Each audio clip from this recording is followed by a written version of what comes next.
செம்ம மழை.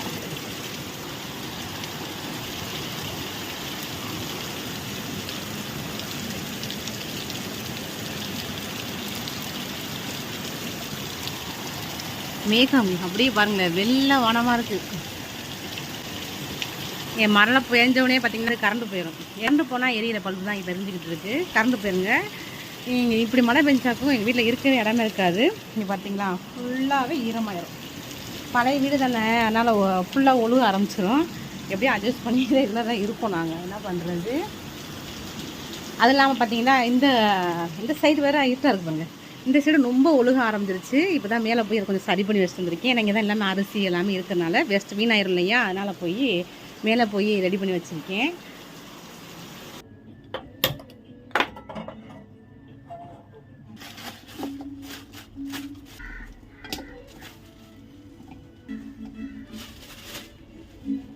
இன்றைக்கி ஃப்ரைடே. பசங்கள்லாம் வீட்டில் இருக்காங்க, லீவ் விட்டாங்க. என்ன ஃப்ரைடே சாட்டர்டே சண்டே 3 நாள் லீவு. சரி ஏதாவது பண்ணலான்னு சரி பிரியாணி பண்ணலான்னு பிளான் பண்ணேன். இப்போ காலைல பார்த்தீங்கன்னா மீன் வந்துச்சு. எங்கள் ஊரில் பார்த்தீங்கன்னா எப்போயாவது ஒரு நாள் தான் இவ்வளோ பெரிய மீன் வரும். ஒருத்தவங்க பெரிய பெட்டிக்காரங்க ஒருத்தவங்க கொண்டு எங்கள் ஊரில் நிறைய பேர் மீன்காரங்க வருவாங்க. நாங்கள் ரெகுலராக வாங்குறவட்ட இன்னைக்கு கொண்டு வந்திருந்தாங்க. சரி வாங்கலான்னு வாங்கி வச்சுருக்கேன். அன்றைக்கி இது செய்ய போகிறதில்ல, கட் பண்ணி ஃப்ரிட்ஜில் வச்சுட்டு நாளைக்கு பண்ணிக்கலாம். இன்னைக்கு பார்த்தீங்கன்னாக்கோ இப்போ காலிலேருந்து விளாக் எடுக்க ஆரம்பிச்சாச்சு. இப்போ என்னென்ன செய்யறதுங்க பார்க்க போகிறோம். ஃபஸ்ட்டு நான் தூங்கி எந்திரிச்சோடனே டீ குடிக்கணுங்க. இன்றைக்கி தூங்கி எந்திரிச்சு டீ குடிக்கணும், லேட் ஆயிடுச்சு. மீனுக்கு வந்துட்டாங்களா, மீன் வாங்க போயிட்டேன்னா அதனால் கொஞ்சம் லேட் ஆயிடுச்சு. இப்போ டீ போட்டுக்கிட்டு இருக்கேன். டீ போட்டு குடிச்சிட்டு இப்போ கட் பண்ணி எடுத்துக்கிற போகிறோம். ஃபஸ்ட் நீங்கள் டீ குடிச்சிட்டு மற்ற வேலையை ஆரம்பிக்கலாம்.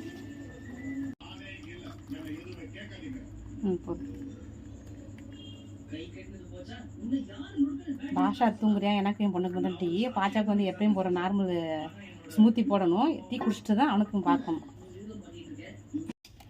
பார்த்தீங்கன்னா மீனை ஃபஸ்ட்டு நம்ம கட் பண்ணி எடுத்து வச்சிடலாம். எடுத்து வச்சுட்டு மற்ற நம்ம நாஸ்டா என்ன பண்ணணும்னு பார்க்க போகிறோம். ஓகேங்களா? நான் பார்த்தீங்கன்னா அதை க்ளீன் பண்ணாமல் இப்படி கட் பண்ணி ஒரு கவரில் போட்டு எடுத்து வச்சிட போகிறேன். நம்ம குழம்பு செய்யும்போது எடுத்து நம்ம க்ளீன் பண்ணிக்கலாம். ஏன்னா ஃப்ரிட்ஜில் வச்ச மாக்கும் கொஞ்சம் குழப்பம்னு ஆகிற மாதிரி இருக்கும். கட் பண்ண ரொம்ப கஷ்டமாக இருக்கும். அதான் கட் பண்ணி நம்ம ஃப்ரிட்ஜில் வச்சிட போகிறோம்.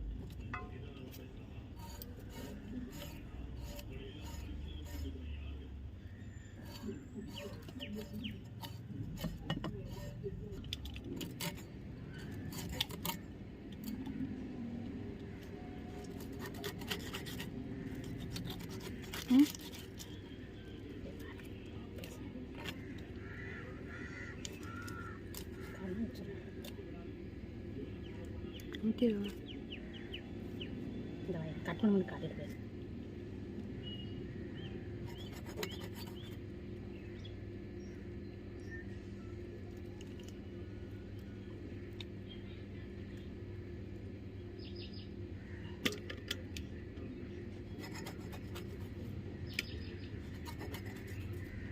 அழகா இதே மாதிரி நம்ம கட் பண்ணி எடுத்து வச்சுக்க போகிறோம். மீனை கட் பண்ணி ஃப்ரிட்ஜ் எடுத்து வச்சிட்டோம். நம்ம நாளைக்கு செய்யும்போது நம்ம க்ளீன் பண்ணிட்டு செஞ்சோமாக்கும் நம்ம அப்பயே ஃப்ரெஷ்ஷான மீன் மாதிரி இருக்கும். அதுக்காண்டி நான் அது கழுகாமல் அப்படியே வச்சிருவேன். ஓகேங்களா? இப்போ நம்ம கால் நாஸ்டாக்கு என்ன பண்ணலான்னு ஒரு ஐடியா இருந்துச்சு. நம்ம ரவை பூரி வச்சு தேங்காய் பால் செய்ய போகிறோம். அதை எப்படி செய்யணும் உங்களுக்கு காட்டுறேன் பாருங்கள். கொஞ்சமாக செய்ய போகிறேன். நம்ம அதெல்லாம் சாப்பிட முடியாது இல்லையா? போதும் எடுத்து வச்சுலாம்.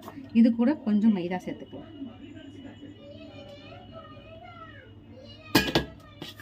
சேர்த்து நல்லா மிக்ஸ் பண்ணி விட்டுக்கலாம். கொஞ்சம் உப்பு சேர்த்துக்கலாம். தண்ணி ஊற்றி நல்லா கெட்டியாக பிசைஞ்சு வச்சிடலாம். நம்ம ரவை நல்லா ஊறணும் பார்த்தீங்களா? அதனால் பிசைஞ்சு ஒரு 10 நிமிஷம் அப்படி ஊற வச்சுருவோம். நம்ம அதுக்கு தேங்காய் பால் எடுத்து ரெடி பண்ணி வச்சிடலாம். ரொம்ப சிம்பிளாக ரெசிபிங்க, டேஸ்ட்டு சூப்பராக இருக்கும்.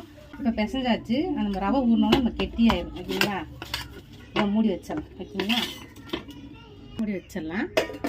இப்போ நம்ம தேங்காய் பால் ரெடி பண்ணிடலாம். ஃபஸ்ட்டு நான் வெறும் தேங்காய் பால் செய்யலை, அதோட பாக்கெட் பாலும் தேங்காய் பால் மிக்சிங்காக செய்யப்படும் பால் டேஸ்ட் நல்லாயிருக்கும். இதோட டேஸ்ட்டும் நம்ம தேங்காய் பால் டேஸ்ட் ரொம்ப சூப்பராக இருக்கும். இங்கே இப்போ 1 கிளாஸ் பால் ஊற்றுறேன். போதும். 1 கிளாஸ்க்கு 1 கிளாஸ் தண்ணி நம்ம தேங்காய் பால் மிக்ஸ் பண்ணிக்கலாம். போதும். இது பார்த்தீங்கன்னாக்கா பாச்சாவுக்கு நம்ம இன்னும் ஸ்மூத்தி செஞ்சு கொடுக்கல, தூங்குறான். நம்ம செஞ்சு வச்சிட்டோமா கரெக்டாக இருக்கும். கொஞ்சம் பால் எடுத்துக்கலாம். இப்போ நம்ம ஸ்மூத்தி செஞ்சு லைட்டாக கொஞ்சம் ஃப்ரிட்ஜ் வச்சிடலாம். ஃப்ரிட்ஜ் வச்சா தான் குடிப்பான். குடிங்க நல்லாயிருக்கும் டேஸ்ட் அதனால் டெய்லி கொடுத்துட்ருக்கேன். இப்போ ஓகே ஏதோ பரவாயில்லாமல் இருக்கான். ரொம்ப ஒல்லியாக இருந்தான். ஆனால் கொஞ்சம் டெய்லி செஞ்சு கொடுக்குறது கொஞ்சம் கஷ்டம் தாங்க. என்ன பண்ணுறது, பசங்களுக்காக தான் நம்ம இருக்குதுவே. இப்போ வந்து நாட்டு சக்கரை சேர்க்குறேன். ஒயிட் சுகர் சேர்த்துருந்தேன்னா வேணாண்டு இப்போ நாட்டு சக்கரை சேர்த்துருங்க. சேர்த்து நல்லா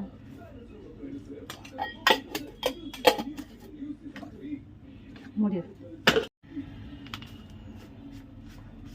இப்போ பார்த்தீங்கன்னா ஸ்மூத்தி போட்டாச்சு பாருங்க. இப்போ அப்படியே ஃப்ரிட்ஜில் எடுத்து வச்சிடலாம். பாச்சா வந்து தூங்குறான், உசி போட்டுட்டு ப்ரெஸ் பண்ணிட்டு குடிக்க சொல்லிடலாம். இப்போ தேங்காய் வந்து சில்லு எடுத்து வச்சுக்கலாம். இப்போ தேங்காய் வந்து உடச்சி ஃப்ரிட்ஜில் வச்சுருந்தேன். கூலிங்காக இருக்குது. தேங்காய் பால் வர்றதுக்காண்டி லைட்டாக கொஞ்சம் சுடுதண்ணி ஊற்றி அரைச்சமாக்கும் நம்ம தேங்காய் பால் நல்லா வரும். லைட்டாக சுடுதண்ணி போட்டுட்டு நம்ம அரைக்க போகிறோம். அப்போ தான் அரைப்படும். விட்டால் நமக்கு அரைப்படாது.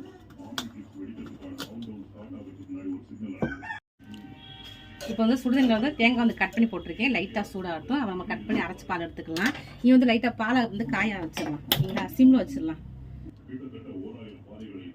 கட் பண்ணி பால் நல்லா கொதிச்சிட்டு இருக்கு. இப்போ நம்ம சக்கரை சேர்த்தோம்னா எனக்கு கெட்டியாக இருக்குங்க. நம்ம தேங்காய் பால் நல்லா கெட்டியாக கொதிக்கட்டும். தேங்காய் வந்து நல்லா அரைச்சி எடுத்துக்கிட்டோம். அப்படின்னா பால் எடுத்துக்கலாம். இப்போ வந்து ஃபர்ஸ்ட் பாலை எடுத்து வச்சிட்டோம். செகண்ட் பால் அப்படி டைரெக்டாக சேர்த்துடலாம். இது கெட்டியான பால், அதை சேர்த்துக்கலாம். டேஸ்ட்டு சூப்பராக இருக்குங்க.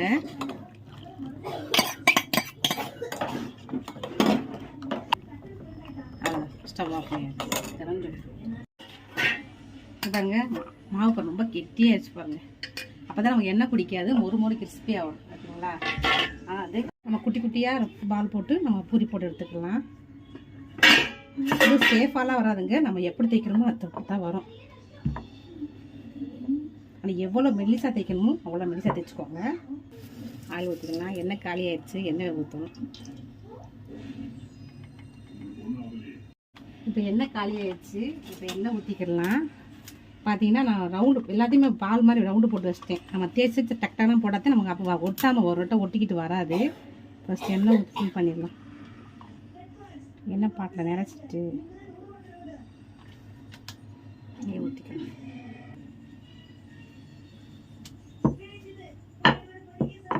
போதும். இதை வந்து நம்ம ரெண்டாக மடக்கிக்கலாம். நம்ம அப்படியே போட போகிறதுல இப்படி மடக்கிக்கலாம். மடச்சிட்டு அப்படி போட்டு எடுத்துக்கலாம். இதை எடுத்து நம்ம ஆயில் போட்டு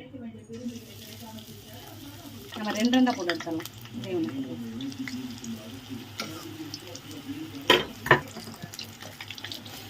இது பார்த்தா தெரியும் நமக்கு அப்படியே கிறிஸ்பியாக சூப்பராக வரும்.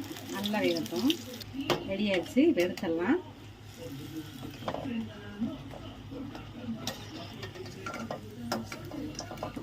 நல்லா எண்ணெய் வடிச்சுட்டு எடுத்து பார்த்துக்கலாம். இதே மாதிரி அப்படியே போட்டு எடுத்துடலாம்.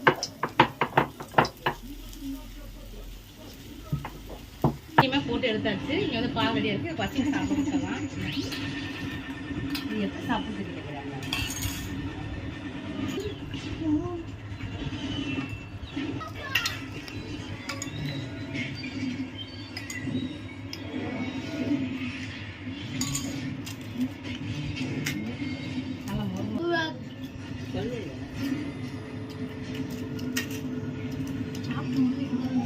டிவி ஓடுது. தேங்காய் பாலுக்கும் என்ன சொல்றது, இந்த பூரி செம்ம டேஸ்டாக இருக்குது. ட்ரை பண்ணி பாருங்க, ரொம்ப நல்லா இருக்கும். நல்லா இருந்துச்சுலாமா டேஸ்ட். சரி, சிக்கன் வாங்கியிருந்தா வசியம் போய் சிக்கன் பிரியாணி பண்ணலாண்டு இப்போ பிரியாணிக்கு நான் ரெடி பண்ணிட்டு இருக்கு. இப்போ வெங்காயம் எடுத்து வச்சுருக்கேன்.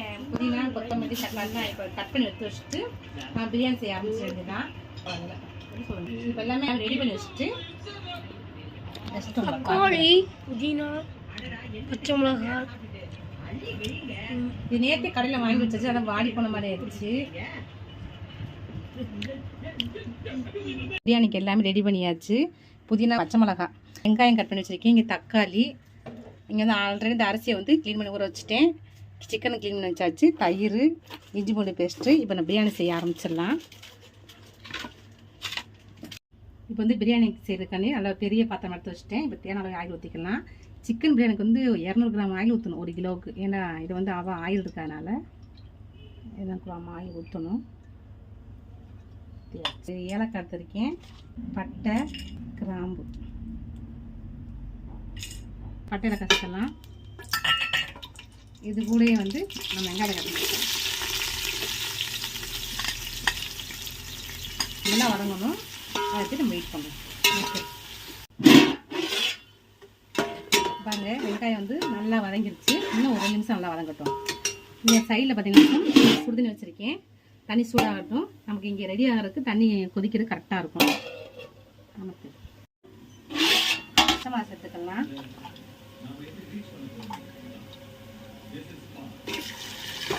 பச்சை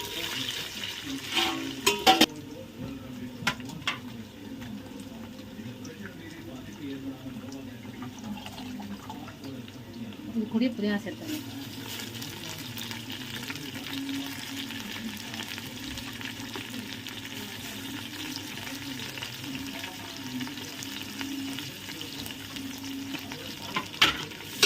சேர்த்து ஆயில் நல்லா வதக்கலாம். இது கூட கொத்தமல்லி சேர்த்துக்கலாம். எவ்வளோ தேவையோ காரத்துக்கு ஏற்ற அளவு மிளகாத்தூள் சேர்த்துக்கலாம்.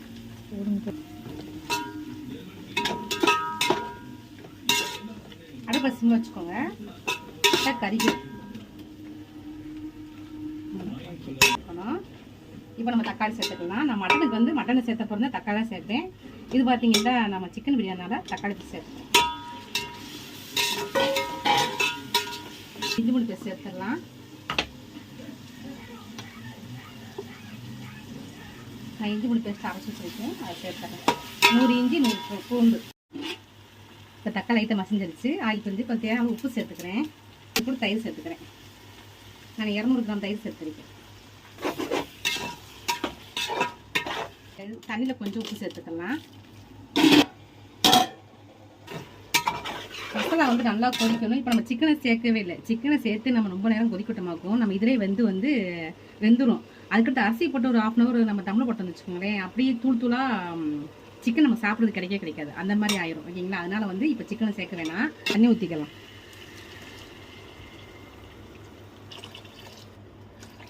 ஓகே, தண்ணி ஊற்றியாச்சு. மசாலா நல்லா கொதிக்கட்டும். இப்போ நம்ம இஞ்சி பூண்டு பேஸ்ட்டு, புதினா, கொத்தமல்லி எல்லாமே பார்த்தீங்கன்னா எல்லாம் நல்லா கொதிச்சு மிக்ஸ் ஆகட்டும். அப்போ தான் நம்ம டேஸ்ட் நல்லாயிருக்கும், ஓகேங்களா? மூடி போட்டு வச்சிடலாம்.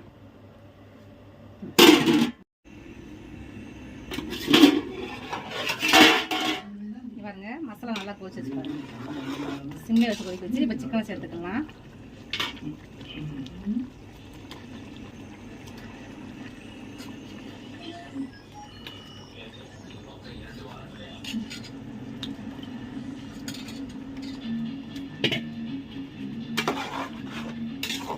சிக்கன் சேர்த்து ஒரு 5 நிமிஷம் கொதிக்க விட்டுக்கலாம். இது கூட வந்து நம்ம 1/2 லெமன் சேர்த்துக்கலாம். நல்லா கொதிக்கட்டும். ஸ்டவ் ஃபுல் ஃப்ளேமில் வச்சு நல்லா கொதிக்க விட்டப்பறம் நம்ம சிம் பண்ணிக்கலாம். மூடி வச்சிடலாம். மூடி வச்சுட்டு ஒரு 5 நிமிஷம் கழிச்சு நம்ம செக் பண்ணி பார்க்கலாம். புளிப்பு எப்படி இருக்குது, உப்பு எப்படி செக் பண்ணி பார்க்கலாம், சரிங்களா? மூடி போட்டலாம். இப்போ சிக்கனை போட்டு ஃபுல் ஃப்ளேம் வச்சுருந்தோம், அப்புறம் சிம் பண்ணி வச்சுருந்தோம். பாருங்கள், ஆயில் நல்லா பிரிஞ்சிருச்சு. இப்போ கொஞ்சம் வந்து உப்பு சேர்த்துக்கலாம். இது கொஞ்சம் கடுக்கிற வந்தால் தான் நமக்கு வந்து சாப்பாடு போடும் பார்த்தீங்களா, அது கரெக்டாக இருக்கும். நம்ம அரிசியை போட்டுடலாம்.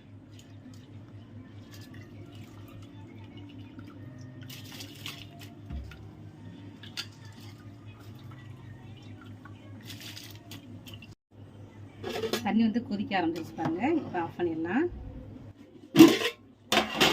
சாப்பாடு வடிச்சாச்சு. லைட்டாக மிக்ஸ் பண்ணி விட்டுறலாம் கிரேவியை வந்து.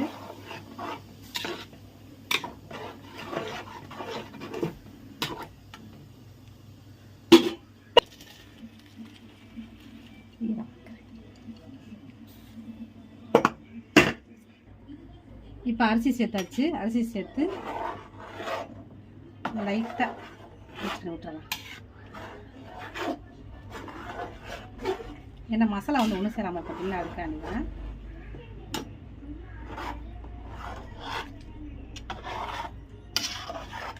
அவ்வளோதான், அப்படி தான் போடுறோம்.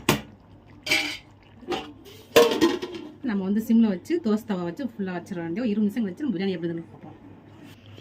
ஓப்பன் பண்ணி பார்க்கலாம். சாப்பாடு ரெடி ஆயிடுச்சு. தண்ணி இருக்கான்னு பார்க்கணும். இல்லை, மேலே உள்ளது லைட்டாக கொஞ்சம் வரவன் இருக்கிற மாதிரி இருக்கும். லைட்டாக அள்ளி இப்படி போட்டுருவோம். அப்படின்னா சாஃப்டாகிடும் அந்த சூட்லேயே. அப்படி இருக்கட்டும்.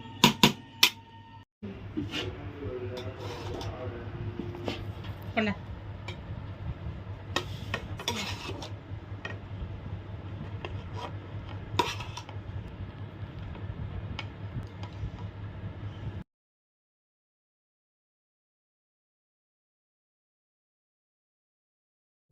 அவ்வளோதாங்க நாங்கள் சாப்பிட போகிறோம். இன்றைக்கி ஃப்ரைடே வந்து செம்ம ஸ்பெஷலான சமையல் தான். பசி வந்துட்டான், பாச்சா நமாஸ் படிக்க போயிருக்கான். இப்போ வந்துடுவான்.